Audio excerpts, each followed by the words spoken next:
A stunning new United Nations report was leaked this week claiming that North Korea has been sending equipment to Damascus that could be used to make chemical weapons. The report documents at least 40 previously unreported shipments of chemical weapons components between 2012 and 2017, and says that North Korean missile technicians were seen working at Syrian chemical weapons facilities.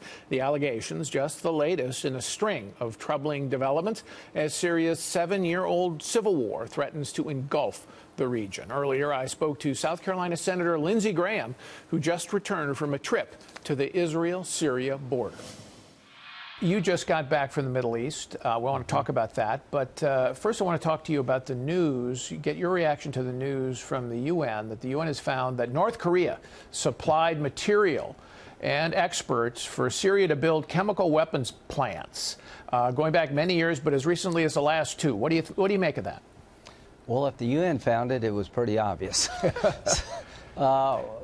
All kidding aside, the biggest concern about allowing North Korea more capability is that they share their capability or sell it. So the idea of allowing them to build an ICBM with a nuclear weapon on top to hit America is a non-starter because they're likely to take that technology and share it or sell it. So that's why I think President Trump is right to deny them the capability to hit the homeland. This is just another example of how they share their technology with bad actors. So there's no way, in your view, that we can contain North Korea, like Susan Rice and others say, because we can threaten massive retaliation. You're saying they'll just sell it. Yeah, I think it's the hardest decision any president has to make.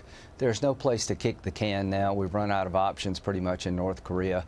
Now it's time to tell them to stop. So the president's made a decision. I'm going to deny them the capability to hit the homeland with a nuclear weapon through an ICBM. And the main reason that we want to do that is if you allow them one hydrogen bomb, they'll get 50 over time, and they'll sell it or give it away, just like you see with this episode in Syria. So I don't think containment works. I think they're likely to sell anything they build, and that's a nightmare for the world at large. Okay, now in Syria, you inspected the Israeli-Syrian border, and you can look down on that Damascus plain, as you know, and you can see what's going on there. How big a problem is this, the military buildup by Iran and Hezbollah and Lebanon and Russia in Syria? It's far worse than I thought it would be. On the Golan Heights on the Israeli side, you can see right in front of you a village in Syrian Democratic Forces' hands. You can see one village over in Assad's hands with Hezbollah flags flying. 20 miles down the road, there's an ISIL-held town of 80,000 people. So the Assad regime is moving all throughout Syria. The Syrian Democratic Forces are collapsing, and wherever Assad goes, Hezbollah goes with them, and that's a nightmare for Israel. Well, and we had the skirmish there with recently with Iran sending a drone into Israel, or Israel retaliating. How regularly is Israel now bombing in Syria to stop that buildup? Pretty regularly. The fear is that between Damascus and Beirut, there's going to be a corridor where weapons can pass. The big takeaway, Paul, was South Lebanon. The environment along the Syrian-Israeli border, the Golan Heights border, is turning bad for Israel at a pretty rapid pace. But southern Lebanon is a nightmare. It makes Gaza look stable. The IDF, the Israeli Defense Forces, said that there are over 100,000 rockets and missiles in the hands of Hezbollah in southern Lebanon. And as you recall, Israel withdrew from southern Lebanon years ago. The United Nations was supposed to police the area. The United Nations Interim Force Lebanon has sat on the sidelines and watched Hezbollah dominate southern Lebanon with missile technology that now threatens every part of Israel. So it's a matter of time until Israel strikes southern Lebanon. Well, it seems to me that though the Trump administration has said rhetorically they are going to oppose Iranian expansion in the Middle East. Right. They do not have a policy to do that in Syria. Would you agree with that?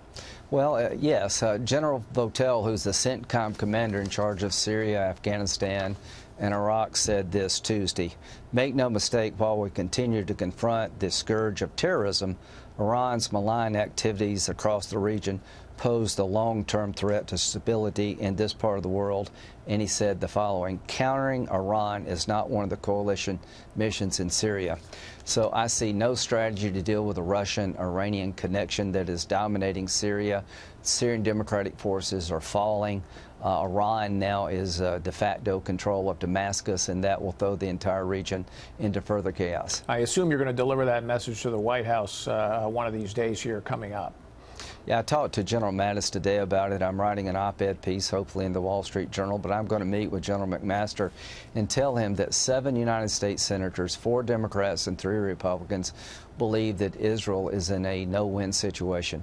The United Nations has failed miserably to protect Israel's borders regarding Lebanon and southern Lebanon, and it's just a matter of time before Israel has to use military force.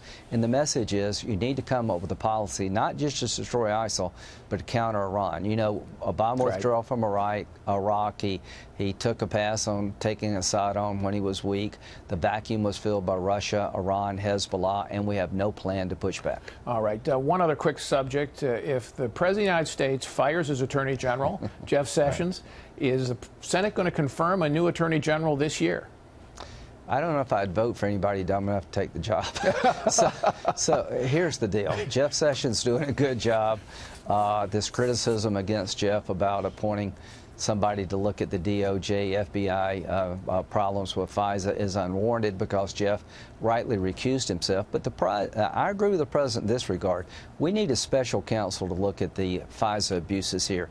They're real. I don't think the IG is capable of doing it. He's a good man, an honest man. Institutionally, he doesn't have the tools of a special counsel. But as far as Jeff Sessions goes, I think he's doing a good job. And I cannot imagine the turmoil that would be created to try to replace him in this environment. All right. Thank you, Senator Graham. Thanks for being here. Thank you.